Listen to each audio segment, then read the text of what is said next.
नमस्कार दोस्तों, मैं सौम्या मिश्रा और आप देख रहे हैं लाइव टीवी इंडिया।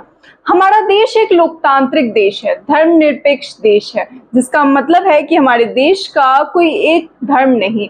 ये एक ऐसा गुलदस्ता है जिसमें हर तरह के फूल हैं, जहां सभी धर्मों को उतनी ही इज्जत दी जाती है जितनी किसी एक धर्म को। मगर कुछ लोगों को शायद ये बात पसंद नहीं और उन्हीं कुछ लोगों के कारण दो धर्मों के बीच दरारें बनती है, दूरी बढ़ती है।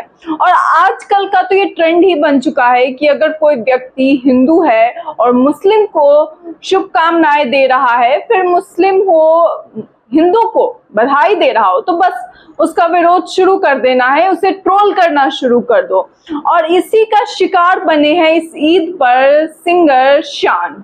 उनकी गलती बस इतनी सी है कि उन्होंने लोगों को ईद की मुबारकबाद दी है, जहां उन्होंने एक तस्वीर शेयर करते हुए देश के हर मुस्लिम भाई बहन को ईद की बधाइयां दी है। और अब ये तस्वीर उनके लिए ट्रोलिंग का एक बड़ा कारण बन चुकी है। ट्रोलर्स उन्हें अलग अलग तरह से ट्रोल करने में जुट गए। पूरी की पूरी जो ये ट्रोलर्स की गैंग होती है, वही इसके पीछे पड़ गई।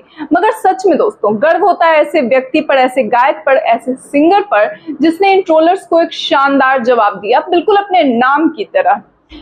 इतनी शालीनता से अपनी बात रखी कि सामने वाले को बुरा भी ना लगे। मगर उससे पहले आप ये ट्वीट देखिए जो सदफ आफरीन ने किया है, जहां उन्होंने लिखा है कि सिंगर शान सर ने इंस्टाग्राम पर वीडियो पोस्ट किया था, जिसमें उन्होंने ईद मुबारक कहते हुए करम कर दे गाना गाया था। बस इसी बात पर कुछ चरमपंथियों ने जमकर ट्रोल करना शुरू कर दिया। शान वीडियो में टोपी पहने थे, इसलिए कुछ कट्टरपंथी लोगों ने जमकर गालियां भी दी। ज्यादातर लोगों की प्रतिक्रियाएं थी, हिंदू होते हुए टोपी क्यों पहना। शान ने कहा, मैं कुछ दिन पहले गुरुद्वारे भी गया था और सर ढककर फोटो डाली, लेकिन किसी ने ट्रोल नहीं किया। लेकिन शान ने ट्रोलर्स को नसीहत देते हुए साफ कहा, हम एक सेक्युलर देश में रहते हैं और हम एक प्रगतिशील देश के नागरिक हैं। देख रहे हैं आप लोगों के मन में और दिमाग में कितनी नफरत भरी पड़ी है। क्या एक सिंगर अपने हिसाब से अपने समर्थकों को बधाई भी नहीं दे सकता? शान सर को बहुत सारे मुस्लिम भी पसंद करते हैं। हमारे देश में सभी धर्मों का सम्मान किया जाता है। नफरत फैलाने वालों को मैं यही कहना चाहती हूँ, बंद करो अपनी नफरत की दुकान। देश का नुकसान हो रहा है तुम लोगों की वजह से।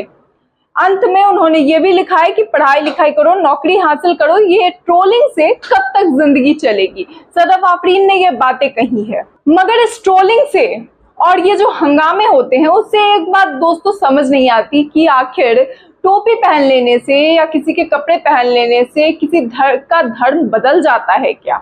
या फिर कोई अगर किसी भगवा वस्त्र को धारण कर ले तो क्या वो उसका धर्म बदल जाएगा? क्या किसी की संस्कृति को इज्जत देने से और किसी को शुभकामनाएं देने से किसी व्यक्ति का धर्म परिवर्तन हो सकता है? अब इसे लेकर शान ने जो कहा, आप वो भी सुनिए कि उन्होंने इस बात को कैसे कहा है। आज ऑफ कोर्स ईद है, आज परशुराम जी जयंती भी है, आज अक्षय तृतीया है और इन सारे फेस्टिवल्स को हम एक साथ मना रहे हैं। मैं अभी इंस्टाग्राम पर एक पोस्ट दिया सबको ईद मुबारक करते हुए, जिसमें मैंने एक स्नैपशॉट एक फ़ोटो लिया था जो कि मैं एक वीडियो किया था आज से करीबन 3 साल पहले। तो करम कर दे गाना काफ़ी अच्छा चला और वो उसमें एक ऐसा लुक था जहाँ मैं टोपा पहना हूँ, नमाज पढ़ रहा हूँ, क्योंकि it was a song based on qawwali गाना था, तो वो लुक था उसमें। तो उसका एक फ्रीज फ्रेम करके मैंने अभी सबको ईद विश किया। जब मैं उसके रिएक्शंस देखा तो काफ़ी टाइम तक तो मैं सोचा कि इग्नोर करते हैं, कोई बड़ी बात नहीं है, लेकिन बहुत ज़्यादा इस तरह के रिएक्शंस आए कि हिंदू होते हुए मैंने ये सब करने की क्या ज़रूरत थी। मुझे याद है कुछ महीने पहले मैं गोल्डन टेम्पल गया था। गोल्डन टेम्पल में सर ढकना होता है और टेम्पल के सामने मैंने ऐसी फ़ोटो लिया, लेकिन उसका कोई इस तरह का रिएक्शन नहीं आया कि आप हिंदू होते हुए आप सिख क्यों आपने फ़ोटो किया है या क्यों ये पोज दिया है, या फिर जैसे रामनवमी है या हमारे कोई भी हिंदू फेस्टिवल्स होते हैं तो उसमें थोड़े से एथनिक इंडियन स्टाइल में कपड़े पहनकर नमन करते हुए फोटो डालते हैं ताकि उसकी एक फील आए। बस इतनी सी बात थी कि किसी के वस्त्र को, किसी का लुक अगर हम धारण करते हैं, उनको इज्जत देते हुए उस ओकेजन को या उस वक्त को, तो उसमें ऐसी कौन सी बात है कि आपकी अपनी जो धर्म है वो बिगड़ जाएगी। मैं चाहता हूं कि इस तरह से लोग जो सोचते हैं इस सोच को थोड़ा सा बदले। हम एक प्रगतिशील देश है, आगे बढ़ रहे हैं, विकास की ओर बढ़ रहे हैं। दोस्तों सुना आपने, इसमें शान ने एक और बड़ी गौर करने वाली बात कही है, आप जरा वो भी सुने। मैं एक ब्राह्मण हूँ, मैं हिंदू हूँ, I am very proud of who I M.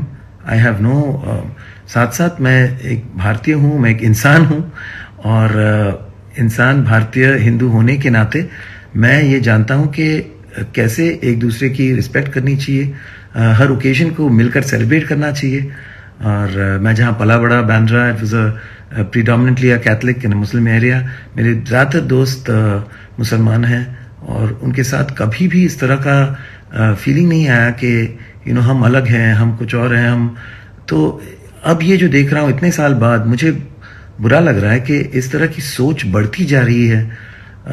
इस तरह की सोच जो रख रहे हैं, उनकी सोच तो मैं बदल नहीं सकता, लेकिन मैं अपनी सोच ज़रूर सामने रखना चाहता हूँ, और मैं खुद को भी बदलना नहीं चाहूँगा, क्योंकि मुझे पता है कि मेरी सोच सही है। और हर किसी की रिस्पेक्ट करना, आदर करना, मिल के हर फेस्टिवल को सेलिब्रेट करना, यही तो है भारतीय की सही पहचान। और जो ये करते हैं वो पूरी भरपूर जिंदगी जीते हैं, खुल के जिंदगी जीते हैं, सबके साथ जिंदगी जीते हैं। So love each other, respect each other. तो दोस्तों सुना आपने कि शान ने किस तरीके से अपनी बात को रखी है, मगर यह सोचने वाली बात है कि आज से पहले भी इस तरह की बातें होती थी, और जो चीजें होती थी वो इस तरीके से जहर की तरह नहीं फैलती थी, ये हिंसा की तरह इस तरीके से ट्रोलिंग नहीं की जाती थी। मगर कुछ ट्रोलर्स के कारण अब ये काफी आम बात हो चुकी है। ईद के मौके पर ही कंगना को भी एक बार फिर से ट्रोलर्स का सामना करना पड़ा, क्योंकि वो सलमान खान की पार्टी में शामिल हुई थी, और इसे लेकर ही अब लोगों ने उन्हें भी कई तरह की बातें की है। क्योंकि ट्रोल करने में कहीं ना कहीं कंगना भी हमेशा आगे रहती है, तुरंत में हिंदू राष्ट्र का झंडा उठाकर वो भी शुरू हो जाती है। अब ऐसे में अगर उन्हें ईद की पार्टी में शामिल होने पर ट्रोल किया जाता है तो समझ में आता है कि भाई इंसान जो बोता है वही पाता है। मगर शान जैसे एक सिंगर, और कोई भी सिंगर जिसके गाने का कोई एक धर्म नहीं होता, एक व्यक्ति किसी एक गाने को नहीं सुनता, और ना ही किसी सिंगर के फैन किसी एक धर्म के होते हैं, तो क्या ऐसे में शान को इस तरीके से गलत कहना सही है, या फिर इसमें शान की कोई गलती थी? अगर उनके हर तरह के फैंस है और हर धर्म के फैन है, तो उन्होंने सभी के लिए, अगर रामनवमी है तो वो रामनवमी की शुभकामनाएं देते हैं, अगर परशुराम जयंती थी तो उन्होंने उसकी भी शुभकामनाएं दी, ईद का पर्व था, ईद का मौका था तो ईद की को लेकर के उन्होंने मुबारकबाद दी। तो दोस्तों इसमें आखिर गलत क्या है? ये जो एक सवाल है कि क्या एक दूसरों की खुशियों में शामिल होने से इंसान का धर्म परिवर्तन हो जाता है, इस सवाल का जवाब क्या वो ट्रोलर्स दे सकते हैं जो किसी भी चीज को लेकर ट्रोल करना शुरू कर देते हैं? दोस्तों इसे लेकर आपकी क्या राय है? अपनी राय को कमेंट बॉक्स में जरूर बताएं। फिलहाल इस वीडियो में इतना ही, तब तक के लिए धन्यवाद।